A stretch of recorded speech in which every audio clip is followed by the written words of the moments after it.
예, 오늘부터 우리 스가랴 들어갑니다.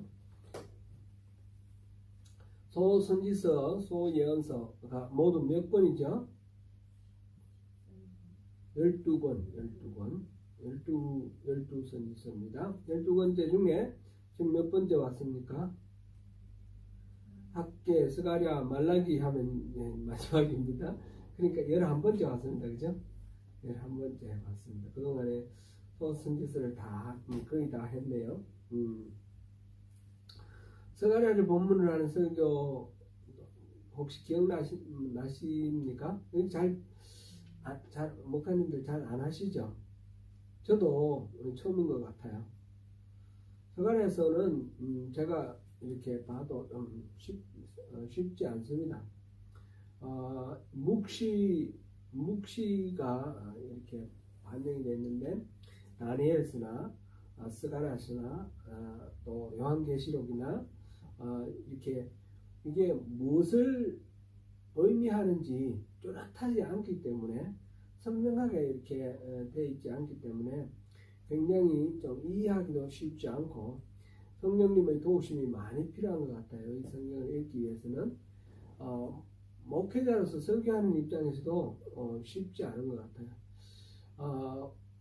이번 기회에 스가랴서 좀 찬찬히 보시고 성경을 우리가 원하는 대로 취사 선택해서 이렇게 읽는 것보다는 전체를 다 고루고루 알고 전체적인 어떤 균형 감각을 가지고 성경을 읽어야지 하나님의 이 성경을 통해서 담아놓으신 하나님의 뜻을 정확하게 읽을 수 있습니다.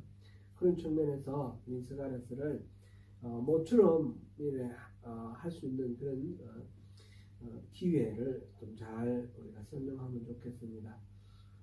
저도 뭐 이렇게 설교를 솔직히 목회자들이 설교를 할 때 다 알고 있는 거를 그냥 때마다 이렇게 쏙쏙 꺼내서 이렇게 설교하는 것이 아니고 계속 공부를 하면서 배워가면서 이렇게 설교를 합니다.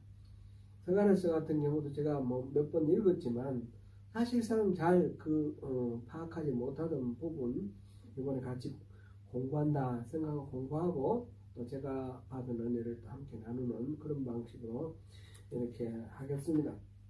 우리 스가랴서는 사실상 우리 마태복음에서 만난 적이 있어요. 혹시 스가랴서를 이렇게 인용했던 거 기억나시는 게 있으세요? 예수님께서 예루살렘에 입성하실 때에 벳바게에서 그 어린 나귀 새끼를 끌어다가 그 나귀를 타고 예루살렘에 입성합니다. 근데 바로 그 장면에서 마태복음 21장인데 스가랴서 9장 9절을 인용을 했습니다. 제가 읽어드릴게요.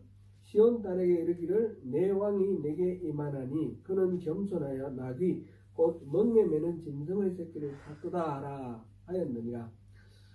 이거는 뭐 여러 가지로 접근해 볼 수 있지만 예수님께서 이 스가랴가 메시아는 이렇게 온다라고 얘기한 것을 예수님께서 아시고 본인 스스로 메시아라는 걸 입증하기 위해서 사람들에게 공식적으로 알리기 위해서 일부러 나귀를 탔다 이렇게 볼 수가 있습니다.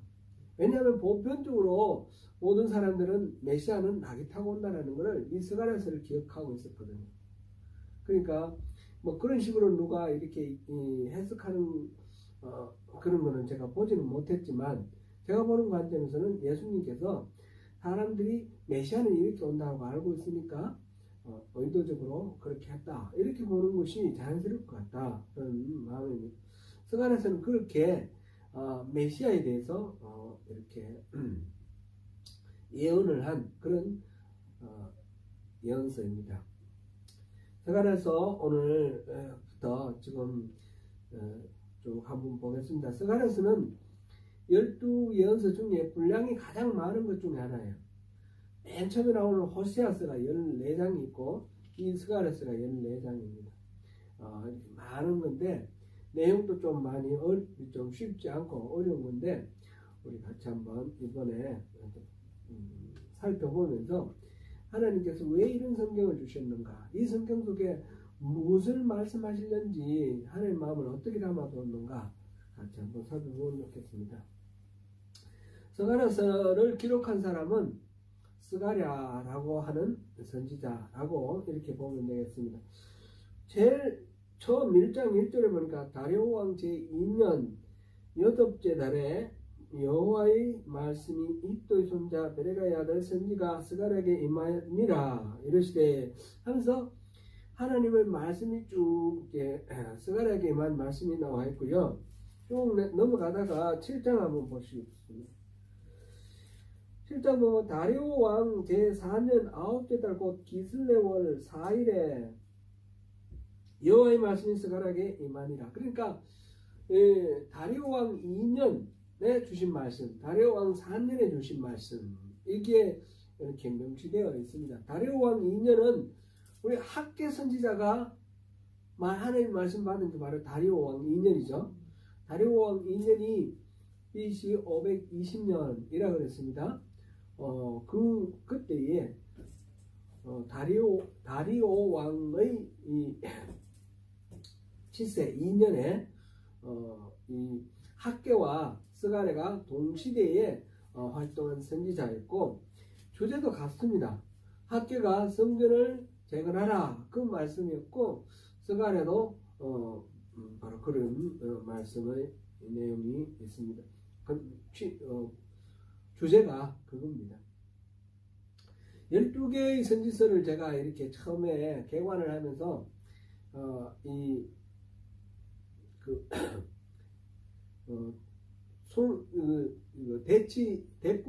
대꾸하는 그런 관계다라는 것을 말씀을 드렸습니다.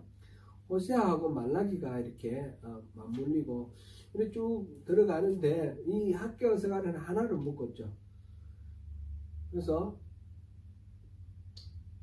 두 개는 같은 주제를 가지고, 학개는 직접적으로 단도직입적으로 이렇게 말하는, 성전을 재건하라 라는 그 말씀을 직접적으로 이렇게 말하고, 스가랴는 좀 둘러 이렇게 말하는 그런 스타일입니다. 그래서 신학자들은 학개를 뭐 아버지 같다 그러고, 스가랴는 어머니 같다.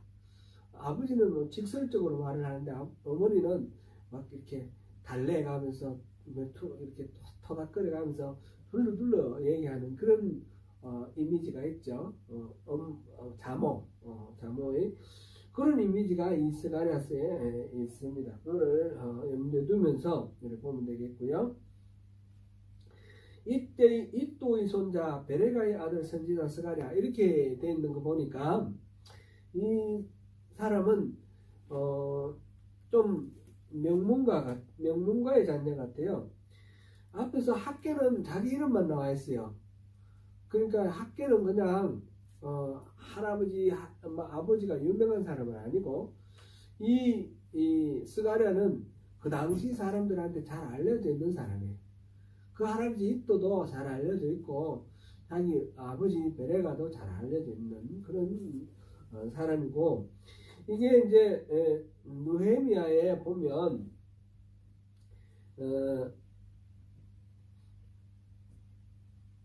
느헤미야 12장 16절에 보면 12장 거기에 제사장의 가문들이, 귀환한 제사장, 바벨론에서 포로 상태에 갔다가 이제 돌아올 때 귀환한 제사장 가문들이 쭉 나오는데, 그 중에 하나 이도의 가정이 나와요. 이도의 가문이 나오는데 이도의 손자 스가랴 이렇게 나와 있거든요. 그러니까 이 스가랴는 바로 이 하나님의 말씀을 받는 선지자가 되기 전에 제사장이었다라는 것을 알 수가 있습니다. 이 학개와 스가랴 말라기는 시대로 보면 포로에서 귀환한 그 이후 후기의 저작이죠.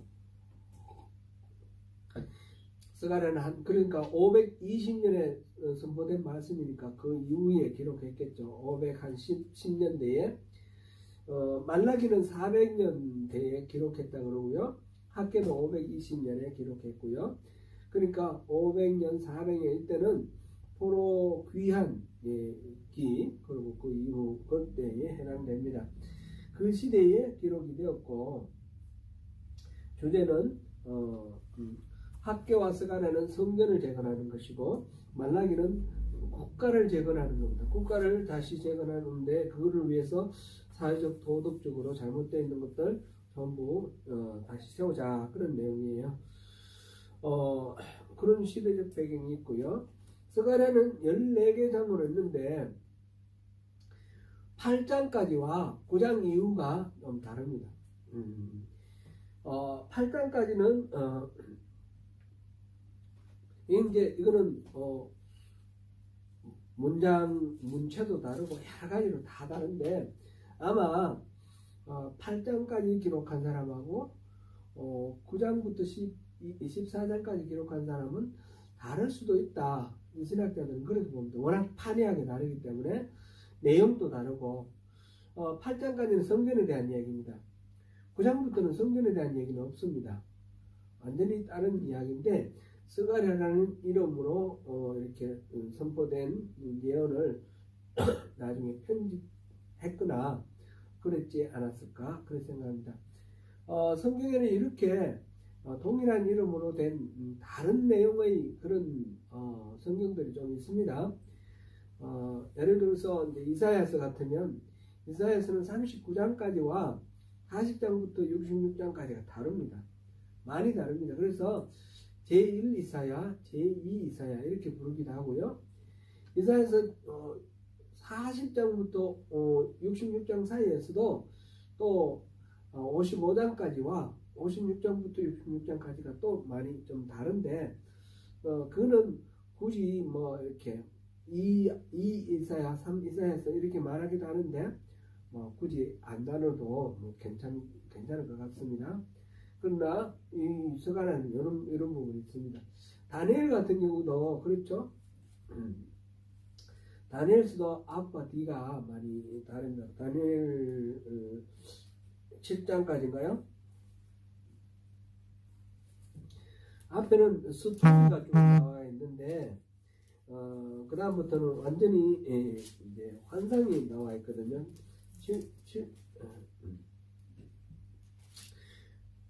6장까지와 7, 8 다니엘도 좀 그렇습니다. 그런데 12장까지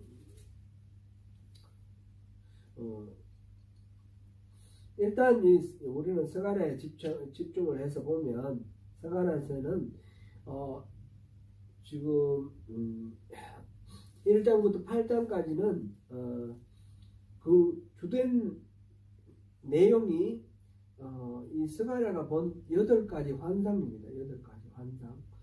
8가지 환상을 중심으로 해서 성전을 재건하라, 그 내용이고요. 그 다음에 9장부터 14장까지는 메시아 이야기입니다. 메시아가 이렇게 오시는 것에 대해서 나옵니다.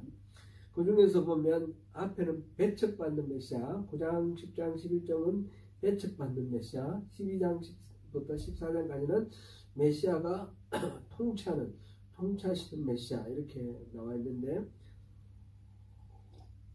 일단 9장부터 14장까지는 메시아 이야기다, 성전에 대한 이야기는 아니다 라는 것을 먼저 이렇게 한번 짚어두고요.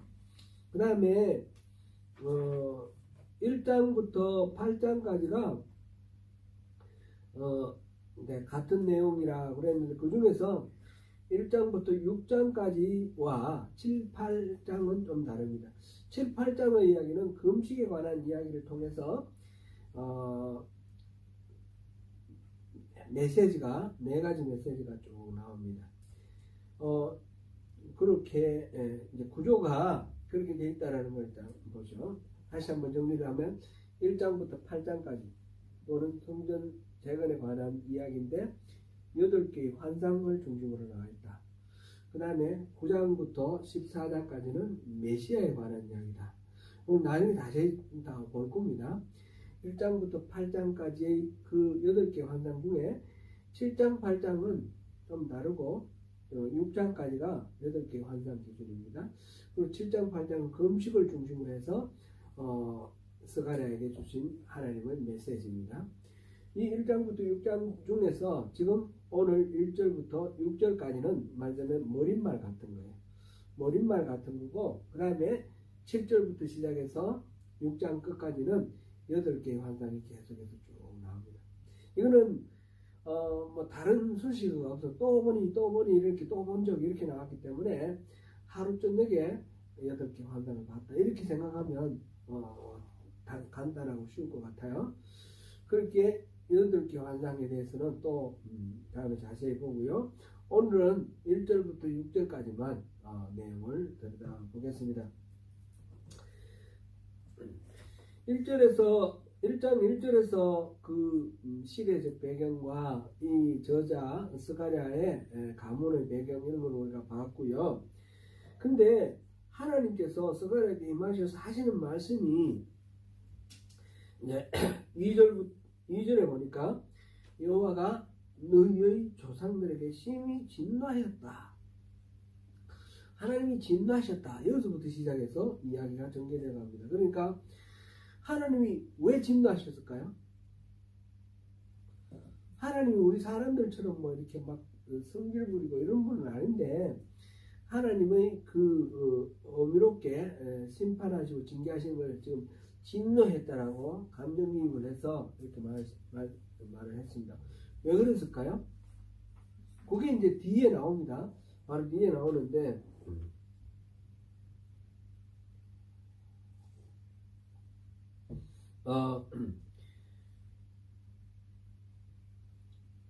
하나님께서 진노하셨기 때문에 너는 그들에게 가서 이 말을 하라 하시는 거예요. 스가랴에게.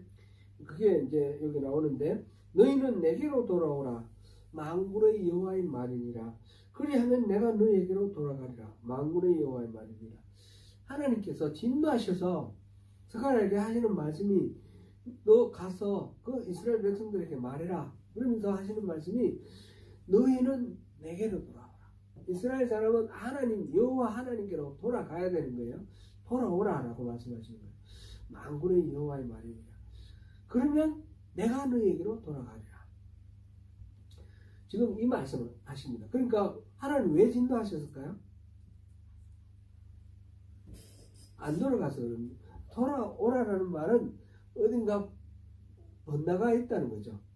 뭔가 원래의 자리에서 떠나 있다. 잘못된 자리로 가 있다. 그런 말 아닙니까? 그러니까 돌아오라.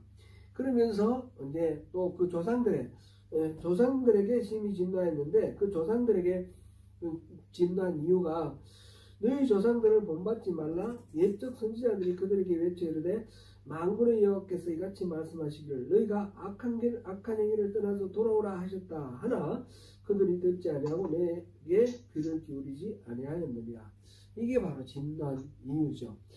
그 조상들에게 너희는 그 악한 행위에서 떠나 내게로 돌아오라 라고 수많은 선지자를 보내서 일깨웠는데 이스라엘 사람들이 돌아오지 않았기 때문에 하나님께서 진노하셨습니다. 그 결과는 어떻게 됐습니까? 그 결과는 이스라엘이 멸망당하고 수많은 백성들이 죽었고 또 포로로 끌려갔습니다. 그게 이제 6절에 보면 내가 나의 종 선지자들에게 명령한 내 말과 내 목도들이 어찌 너희 조상들에게 임하지 아니하였느냐. 말했는데 선지자들 통해 말했는데 그 말이 임하지 않았다. 그러니까 그 말을 받아들이지 않은 거죠. 그러므로 그들이 돌이켜 이르기를 만군의 여호와께서 우리 길대로 우리 행위대로 우리에게 행하시려고 뜻하신 것을 우리에게 행하셨도다 하는도다. 그런 식으로 막 하니까 결국은 하나님께서 계획하신 대로 징계하셨다. 그 일이 우리에게 일어났다. 그런 말이죠. 그 일어난 일이 나라가 멸망하고 포로로 끌려가고 고초를 당하고 지금 이렇게 헤매고 있는 그런 상황. 지금 스가랴가 지금 이 말씀을 선포하는 이때는 다리오 왕 2년인데 학계를 보니까 그 고레스 왕 때 돌아가서 성전을 건축하라 해서 돌아와가지고 성전 기초만 놔놓고 그 다음에 주변 세력들이 방해하니까 못하고 중단을 했는데 그 이후에 한 16년이 지났는데 그동안에 농사를 열심히 지었지만 농사도 안 되고 땀 흘리고 노력한 것들이 하나도 보람없고 막 너무너무 척박하고 메마른 상태에서 수고의 보람이 없는 막 죽을 지경이 되어 있는 그런 상황입니다. 이런 상황이 다 뭐 때문이라는 겁니까? 조상이 잘못돼서 그랬다. 지금 여기서 옆편 들어보면 너희 조상들에게 진노하였다 하는데 그 조상들이 말을 안 들었기 때문에 그렇다 이런 말이죠. 근데 이 말을 하는 거는 너희 조상들이 잘못했기 때문에 내가 진노하였는데 너희들은 책임 없다 그런 뜻일까요? 그런 뜻은 아니겠죠. 이 선지자를 통해서 이런 말을 할 때는 항상 이것은 너희에게도 해당된다는 뜻이에요. 이거는 예레미야의 그 내용이 선명하게 나와 있는데 예레미야 보면 우리가 한번 같이 찾아볼까요? 31장 예레미야 31장 이때는 망하는 상황이에요. 지금 그 포로로 지금 돌아온 사람들로부터 시작치면 한 70년 전에 지금 있었던 이야기인데 예레미야가 나라가 망하는 그 상황 속에서 하는 말이에요.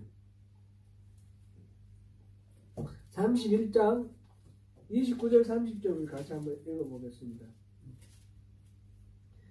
29절 30절 그때 그들이 말하기를 다시는 아버지가 신포도를 먹었으므로 아들들의 이가 시다 하지 아니하겠고 신포도를 먹는 자마다 그 이가 신 것 같이 누구나 자기의 죄악으로 말미암아 죽으리라. 이 속담이 있다는 거예요. 속담이 아버지가 포도를 먹었는데 내가 이빨이 시다 이가 시다 그러니까 내 이가 신 책임은 누구한테 있는 거야? 아버지한테 있는 거잖아요. 그럼 지금 내가 고통을 받고 내가 지금 고난을 당하는 이유는 우리 조상들이 잘못해서 그렇다. 이게 그런 속담인데 그런 속담이 더 이상 안 통한다라는 거예요. 예레미야가 하는 말은 더 이상 안 통하고 다 자기가 신포도를 먹는 자마다 그 이가 신 것 같이 누구나 자기의 죄악으로 말미암아 죽으리라. 자기 죄 때문에 지금 고난을 당하는 것이지 조상들 죄 때문에 그런 거 아니다라는 거예요. 이게 이제 이 포로로 끌려간 그때부터 시작해서 이스라엘 사람들이 늘 반성하고 되뇌는 그런 내용입니다. 우리가 이제 구약 개관할 때 그거를 우리가 한번 살펴봤을 것 같은데요. 열왕기는 언제 기록됐다고 그랬어요? 어디서 기록됐다고 그랬습니까? 열왕기는 포로로 끌려간 상태에서 바벨론에서 기록됐을 가능성이 많다. 이제 그런 말씀을 드렸습니다. 정확한 건 아니지만 추정을 그렇게 합니다. 왜 그렇습니까? 이 열왕기의 주제가 우리가 왜 망했느냐. 우리는 하나님의 백성이고 예루살렘에는 성전이 있는데 하나님이 계시는데 왜 망했느냐. 그게 너무너무 궁금한 거예요. 그 궁금함에 대한 대답이 열왕기입니다. 우리는 이거를 역사서라 그러지만 히브리 사람들은 이거를 예언서라고 한다 했죠. 히브리서에서는 여호수아 그 다음에 사무엘 그 다음에 열왕기 이런 것들이 다 예언서에 해당돼요. 예언서에 해당되는데 왜 그런가 하면 불편하시면 일어서서 움직이셔도 됩니다.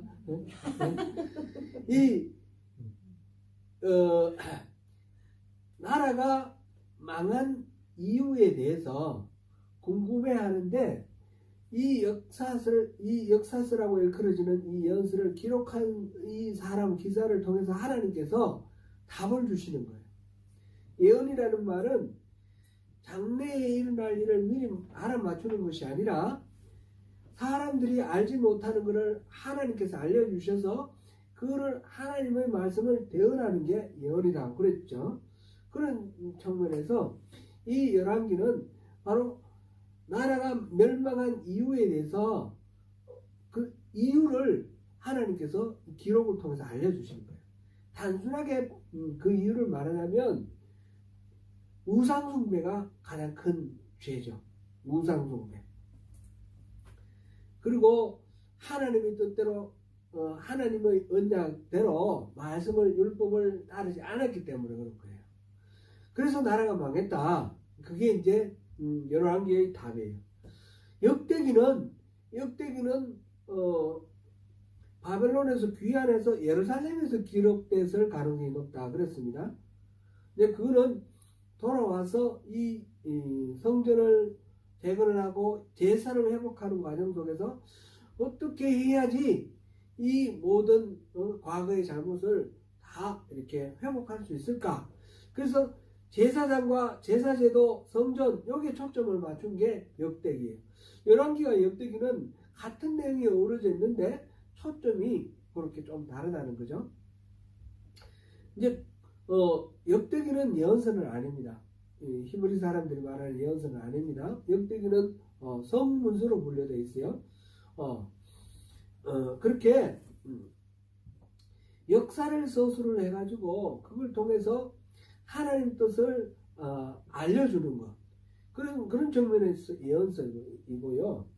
바로 이 지금 소호 예언서 같은 경우는 역사의 기록은 아닌데 이거를 통해서 하나님께서 말씀을 해주시는 거예요. 무엇이 잘못되었고 무엇을 회복해야 되는지. 지금 스가랴서에서 바로 그거를 너희 조상들이 심히 잘못됐기 때문에 하나님께서 심히 진노했다. 근데 그것을 알아야지 된다라는 그런 말씀이죠. 그것을 회복하라는 것이죠. 바로 언약 파괴에 대한 보험과 처벌인데 그 열조라고 표현되어 있고요. 너희 조상들 너희 조상들에게 심히 진노됐다. 그러므로 여러분들은 조상들을 본받지 말라 그래 됐습니다. 제가 이제 좀 곁길로 참고로 이제 한 가지만 말씀드리면 성경에 보면 부여조, 자여손 이런 말이 많이 나오거든요. 지금 근데 개역개정에서 많이 나왔는데 개정개혁에서는 그 말이 없어졌는데 이거를 잘 이해를 못해서 잔여손 그리고 뭐 이러는데 여자가 엔드입니다. 엔드 한자말로 엔드. 그리고 자와 손 자손이라는 뜻이고 부와 조 그러면 조상이라는 뜻이죠. 그럼 여기서 이제 열조들 여기 조상들 이런 이야기 때문에 이제 생각이 나서 말씀드렸고요. 너희 조상들에게 진노하였고 이거는 너희 조상들에게만 해당되는 말이 아니고 너희도 마찬가지다. 느헤미야로부터 시작해서 지금 이 스가랴 시대에 이 시대의 사람들에게는 조상들에게 책임을 진노한다 이 말은 바로 너희들에게도 해당된다 이런 말이 포함되어 있는 그런 말씀이다 라는 것을 우리가 염두에 둬야 되겠습니다. 그러면서 이제 하시는 말씀 메시지가 핵심 메시지가 너희는 돌아오라. 너희 조상들에게 악한 길에서 악한 행위에서 돌아오라 했는데 안 돌아왔는데 너희는 돌아오라. 지금 뭐 길 나갔다가 떠나서 이제 돌아오면 하나님도 어디 길 나갔다가 멀리 갔다가 다시 돌아오겠다 이런 약속을 얘기하는 게 아니에요. 이걸 잘못 이해를 하면 내가 집 나가니까 우리 아버지도 집 나가버리고 이런 식으로 떠올리면 안 되고요.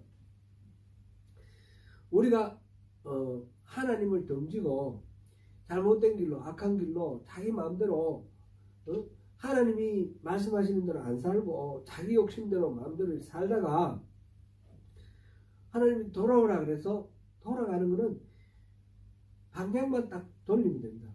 뒤로 돌아 하면 바로 뒤에 하나님이 계시다가 하나님하고 얼굴이 마주치는 거예요. 그게 하나님이 돌아오시는 거예요. 하나님 딴 데 가셨다가 돌아오시는 게 아니라 내가 돌아서면 바로 하나님께로 들어갈 수 있는 거예요. 그거는 여기서 만군의 여호와의 말이니라 이 말을 계속 강조를 했는데 반복해서 나오죠. 4절에 보면 3절 4절에 보면 만군의 여호와의 말이니라 만군의 여호와의 말이니라 만군의 여호와께서 이같이 말씀하시기를 이렇게 여호와의 말이니라 이 말이 계속 반복되는데 만군의 여호와라는 말은 무슨 뜻입니까? 모든 나라를 다 다스리는 이 천지를 다 다스리는 주제자 천지의 주제자라는 그런 뜻이죠. 그런 여호와께서 말씀을 하셨으니까 그 말씀은 반드시 신실하신 하나님께서 반드시 이루실 언약입니다. 그 언약은 틀림없이 이루어질 그런 언약이다. 그것을 강조하기 위해서 만군의 여호와의 말이니라 그렇게 지금 강조를 했습니다. 학계에서도 이 말이 많이 나왔죠. 학계에서도 2장 4절 그 보면 뭐 스스로 굳세게 하다 그러고 나서 내가 너희와 함께하노라 만군의 여호와 말이니라 7절에서도 만군의 여호와의 말이니라 8절에서도 만군의 여호와의 말이니라 9절에 두 번이나 그렇게 만군의 여호와의 말이니라 학계에서는 전 14번이 나옵니다. 만군의 여호와의 말이니라 스가랴에서는 53번 나온다고 합니다. 53번 제가 다 세어보지는 않았습니다. 말라기에서는 24번 나옵니다. 이 세 개 학계 스가랴 말라기에서 만군의 여호와의 말이니라 이 말이 계속해서 반복되는데 그만큼 이제 하나님의 말씀에 대해서 더욱 절실하게 신뢰를 하고 따르라는 그런 촉구의 말씀이죠. 그만큼 이제 사람들이 해이해져 있고 멀리 떠나 있다라는 그런 것을 반증하기도 하겠죠. 그렇게 해서 하나님께서 이 언약은 하나님은 반드시 이루실 뿐이다. 그래서 만군의 여호와의 말이니라 이 말을 반복을 하면서 그 하나님의 권능을 드러내고 또 이렇게 약속해 주시는 하나님의 그 말씀을 들으면 백성들의 입장에서는 어떻게 되겠습니까?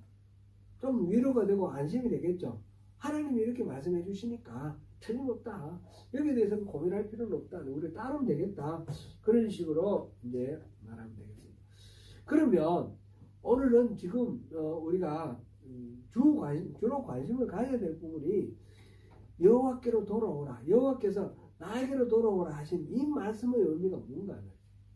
이렇게 딱 돌아서면 하나님이라고 했는데 내가 지금 어떤 방식으로 하나님에게 던지고 있고 어떻게 해야지 하나님께로 돌아가는 거냐.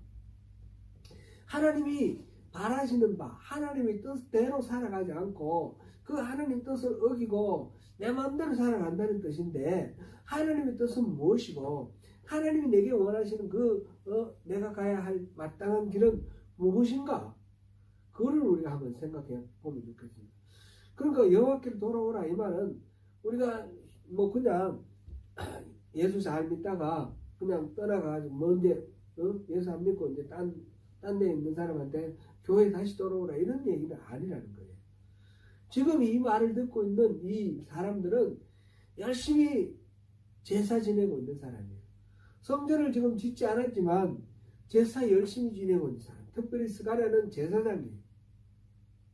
이 사람들에게 하나님께서 내게로 돌아오라 이렇게 말할 때는 제사 지내라 이 말이 아닙니다. 그러면 무슨 말씀일까요? 이 스가랴의 주제가 성전을 재건하라는 거니까 성전을 다시 건축하라 이 말이 될 겁니다. 내게로 돌아오라는 말이. 그러면 성전이라는 빌딩을 지으면 되느냐 그런 얘기는 아니라는 겁니다. 앞에서 우리 학교에서도 그렇게 봤죠. 빌딩이 중요한 게 아니라 하나님의 함께 하심 임하심이 중요하다고 그랬지 않습니까? 그러면 하나님의 임재를 재현하고 하나님의 뜻에 부합하게 하나님이 바라는 바를 충족시키는 그런 삶을 살아가는 것이 중요하다는 것입니다. 그렇게 했을 때 온전한 하나님의 집, 성전이 세워진다는 것입니다. 바로 오늘날 우리에게, 소명교회 우리 성도들에게 하나님께서 돌아오라 말씀하시는데, 그 말은 우리가 뭐 교회 건축을 해가지고 뭐 독립된 공간을 뭐 이렇게 우리가 뭐 구입을 하라, 이런 차원의 얘기가 아니라는 거죠. 그거하고는 전혀 상관없는 얘기예요. 그럼 뭐예요? 우리 가운데 하나님 계시도록 우리 삶이 하나님의 기준에 합당하게 바뀌어야 된다는 말씀이죠. 우리 이 소선지서 12개를 우리 쭉 지금 봐서 10개를 봤고 지금 11번째인데, 이 소선지서 속에 계속해서 하나님이 말씀하셨잖아요. 뭘 원하는지, 하나님 뭘 원하시는지. 그 대표적인 게 우리 미가 한번 찾아보겠습니다. 미가 6장 6절부터 8절까지 같이 한번 읽어보겠습니다. 미가 6장 6절부터 8절까지 한 목소리로 읽어봅니다. 내가 무엇을 가지고 여호와 앞에 나아가며 높으신 하나님께 경배할까? 내가 번제물로 1년 된 송아지를 가지고 그 앞에 나아갈까? 여호와께서 전천의 수장이나 만만의 강물 같은 기름을 기뻐하실까? 내 허물을 위하여 내 만화들을 내 영혼의 죄로 말미암아 내 몸의 열매를 드릴까? 사람아, 주께서 선한 것이 무엇임을 내게 보이셨다니 여호와께서 내게 구하시는 것은 오직 정의를 행하며 인자를 사랑하며 겸손하게 내 하나님과 함께 행하는 것이 아니냐. 아멘. 하나님은 제사 잘 지내고 막 이렇게 뭐 헌금 많이 하고 심지어는 자식까지 바친다고 그랬는데, 그런 식으로 하나님 앞에 뭘 많이 바치고 이런 거를 원하는 것이 아니라는 것이죠. 뭡니까? 세 가지를 말했습니다. 세 가지 뭡니까? 정의와 인자와 하나님과 동행함. 그죠?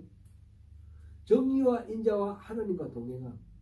이 제사가 아니라고 그랬어요. 많이 바치는 게 아니라고 그랬어요. 이거는 이제 말하자면 종교적인 어떤 규례를 잘하는 것을 말하는 게 아니었습니다.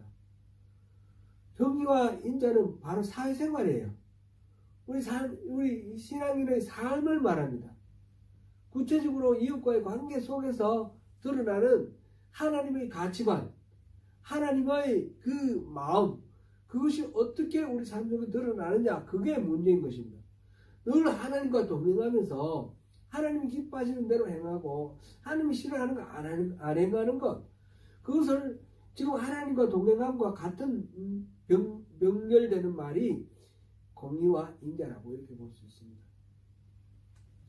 그러니까 하나님께서 말하시는 분은 우리가 신앙생활하고 그리스도인으로서 교회 열심히 다니고 교회 헌금 열심히 하고 이런 거, 그거는 기본이지만 그것으로 뭐 신앙생활 잘한다는 게 아니고, 하나님께서 가르치시는 대로 살아가느냐 안 살아가느냐, 삶 속에서.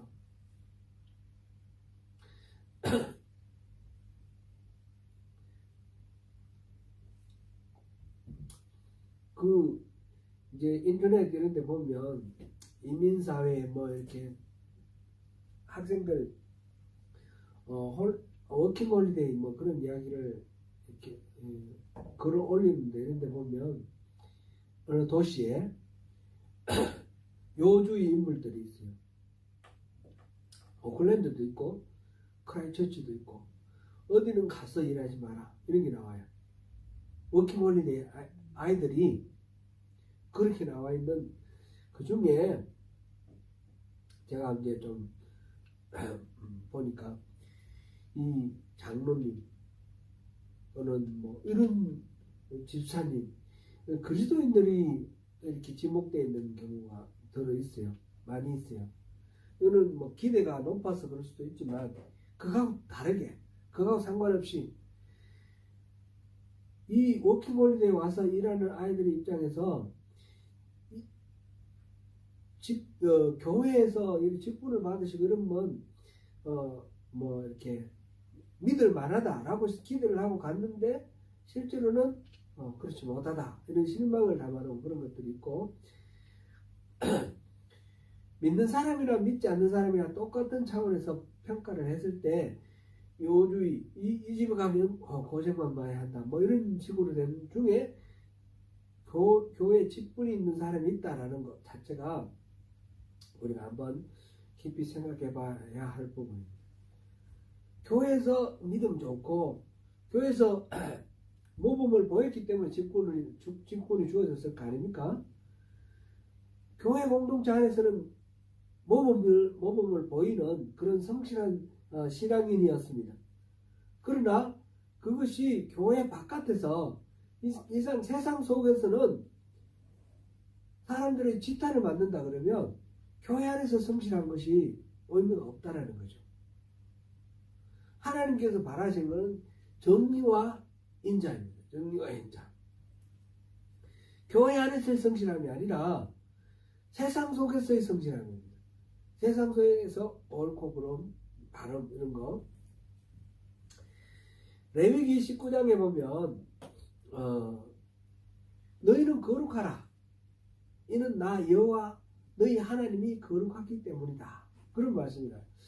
레위기는 말하자면 거룩한 삶에 대한 이야기죠. 레위기는 크게 나누어서 세 부분을 나누어지는데 첫 번째가 이 10장까지의 제사에 관한 이야기 11장부터 16장까지는 거룩한 삶을 위해서 정결한 음식을 먹는다든지 뭐 이런 거 또는 피부병 뭐 이런 거 위생관리 이런 것들에 대한 이야기가 나와 있고 그 다음에 17장부터는 거룩함에 대한 이야기 어떤 율법에 관한 이야기 그런 이야기들이 나오는데 19장이 이제 말하자면 그 앞부분이에요. 성결 거룩함에 대한 성결법의 앞부분인데 여러분들은 거룩하라. 왜냐하면 나 하나님이 거룩하기 때문이다. 하나님의 백성은 거룩한 것이 마땅하다. 그렇게 되어 있어요. 19장 읽어보면 거룩함에 대해서 얘기를 하는데 10계명에 대해서 풀어서 설명을 했어요. 그 중에 보면 그 쭉 이어지는 내용이 뭐냐면 추수를 할 때 밥 모퉁이에 끄는 수확하지 마라. 포도원에 포도를 딸 때 다 싹 다 따지 말고 남겨두라.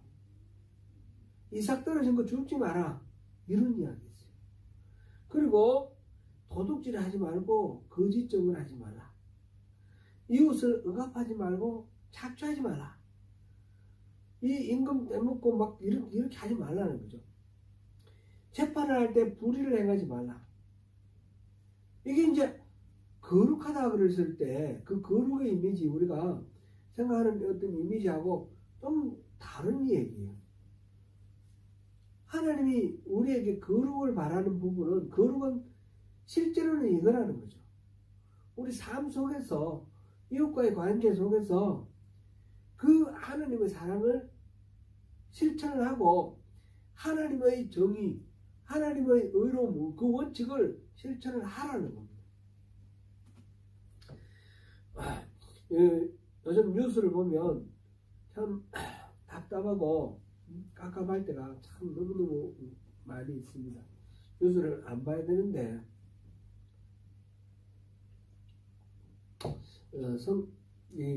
목회자가 뉴스를 봐야 됩니다. 한 손에는 성경을, 한 손에는 뭐 이게 신문을 이거 누가 말했나 스펄전인가 그런 말씀을 하셨는데 그러니까 성경에 나오는 내용하고 이게 실천적으로 사회 속에서 어떻게 적용해야 되는지 그걸 끊임없이 같이 신경을 같이 써야 된다 그런 의미입니다. 그 뉴스를 바라보면서 성경의 말씀이 적용돼야 되는데 너무너무 갑갑한 거예요. 너무너무 특별히 우리 조국 대한민국을 생각하면 지금 그 12구 사건, 그 이태원 참사 사건 서울시 그 한가운데서 그 158명인가 159명인가 이렇게 죽었는데 젊은 애들이 죽었는데 그게 압사예요. 압사. 눌렸어. 그런 일이 상상이 안 되는 거예요. 믿어지지가 않아요. 그게 우리나라에서, 우리 조국, 대한민국에서 일어났던 게. 근데 그 이후에 그런 사고가, 이 엄청난 사고가 일어났는데, 그 이후에 이렇게 벌어지는 일들 보면 정말 너무하다. 너무하다. 정부 누구도 책임을 지지 않고 문제의 원인을 정확하게 이렇게 찾아내지도 않고 그 어려움을 당한 유가족들한테 뭐 이렇게 계속해서 뭐 명단도 이렇게 밝히지도 않고 서로 만나지 못하게 하려고 애를 쓰고 막 그런 걸 보면 이 인간이 할 짓인가? 그런 생각이 들어요. 근데 그런 문제들을 바라볼 때에 교회가 뭐 하고 있나? 근데 교회는 이 어려움을 당하고 이제 슬픔을 당한, 고통당한 사람들의 입장에서 그 목소리를 이렇게 들어주고 대변해주는 그런 역할을 안 해요. 교회가. 그래서 너무너무 답답하고 힘들어요. 교회는 그렇게 하면 안 되죠. 교회는. 그래서 여기서 멀리서 우리가 한국에 살지도 않으면서 여기서 뭐 어떻게 할 수도 없고 그냥 답답해하면서 기도만 하는데, 이 어려움을 당하고 슬픔을 당한 사람, 그 사람들의 눈물을 닦아주고 그 사람들을 위로하기 위해서는 그 사람들의 입장에 내려가서 같이 그 고통에 공감하면서 그것을 함께 이렇게 나누는, 슬픔은 나누면 줄어들고 기쁨은 나누면 늘어난다, 그런 말 있지 않습니까? 그렇게 해서 이 사람들을 또 위로해주고 다시 그 트라우마에서 벗어날 수 있도록 해주는 그런 노력이 필요하고, 또 사회 전반적으로 그 문제를 정확하게 문제를 발견하고 사후 대책을 세워서 다시는 그런 일이 일어나지 않도록 해야 되는데, 6년 전에 있었던 그 세월호 사건, 6년 됐나요? 6년 맞죠? 14년이니까 8년 됐네 벌써.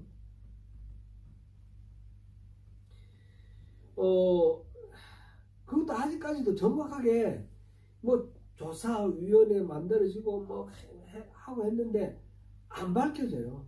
정확하게. 그냥 그 당시에 이제 정부에서 발표한 것 이상에서 조금도 이렇게 진척이 없어요. 그게 맞는지, 그게 뭔가 의문을 제기하는 것들에 대해서 법무는 어떻게 풀어줘야 되는데 풀리지도 않고 그대로 내버려둬요. 그 가라앉은 배가 건져졌고 이렇게 나왔는데도 불구하고 그게 더 이상 진척이 없다는 게 정말 답답하고, 그 이후에 그 유가족들이 아직까지도 당하는 여러 가지 사회적인 어떤 냉대라든지 뭐 이런 것들 너무 참 답답하고 안타까운 거예요.